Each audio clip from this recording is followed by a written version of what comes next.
आचार्य रजनीश चंद्र मोहन ओशो ने अपने विचारों के आधार पर एक अलग दुनिया गढ़ी।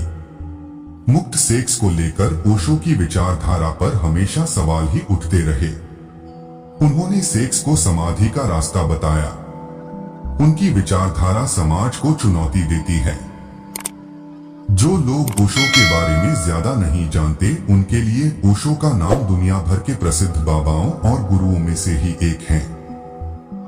उनके लिए ओशो की पहचान एक ऐसी विवादित शख्सियत की है जिन्होंने हमेशा बेरोक-टोक जीवन और मुक्त सेक्स जैसी बातों का समर्थन किया। आज आपको जरूर जानना चाहिए कि ओशो की आखिर संभोग को लेकर क्या विचारधारा थी। ओशो ने सेक्स को ही समाधि तक पहुंचने की सीढ़ी बता दिया। ओशो कहते हैं कि प्रेम का प्राथमिक बिंदु सेक्स ही है और जो लोग सेक्स को घृणा के नजरिए से देखते हैं वे कभी प्रेम कर ही नहीं सकते। ओशो के मुताबिक संभोग और समाधि के बीच एक सेतु है, एक यात्रा है, एक मार्ग है। समाधि जिसका अंतिम छोर है और संभोग उस सीढ़ी का पहला सोपान है।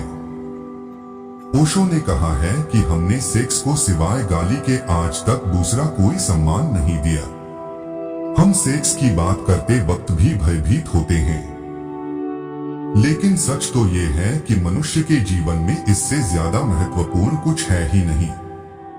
ओशो समाज के युवाओं को सेक्स के संबंध में चेताते हुए कहते हैं कि हजारों साल से पीढ़ियां सेक्स से भयभीत रही हैं। तुम भयभीत मत रहना, तुम समझने की कोशिश करना उसे, तुम बात करना, तुम सेक्स के संबंध में जो आधुनिक खोजें हुई हैं उनके बारे में पढ़ना, चर्चा करना और समझने की कोशिश करना। ओशो सेक्स को जहां थकान वाला बताते हैं वहीं उसकी सबसे ज्यादा महत्व की भी बात करते हैं। उनके मुताबिक सेक्स थकान लाता है, इसकी अवहेलना मत करना। जब तक तुम इसके पागलपन को नहीं जान लेते तुम इससे छुटकारा नहीं पा सकते। प्रेम की सारी यात्रा का प्राथमिक बिंदु काम है, सेक्स है। सेक्स की शक्ति ही प्रेम बनती है। सेक्स ऊर्जा का अधोगमन है, नीचे की तरफ बह जाना है। ब्रह्मचर्य ऊर्जा का ऊर्ध्वगमन है, ऊपर की तरफ उठ जाना है।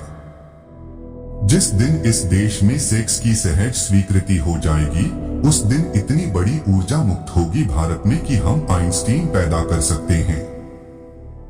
ओशो परिवार नियोजन के पक्षधर हैं। वो कहते हैं कि परिवार नियोजन की बात धीरे धीरे अनिवार्य हो जानी चाहिए। इसे किसी की स्वेच्छा पर नहीं छोड़ा जा सकता।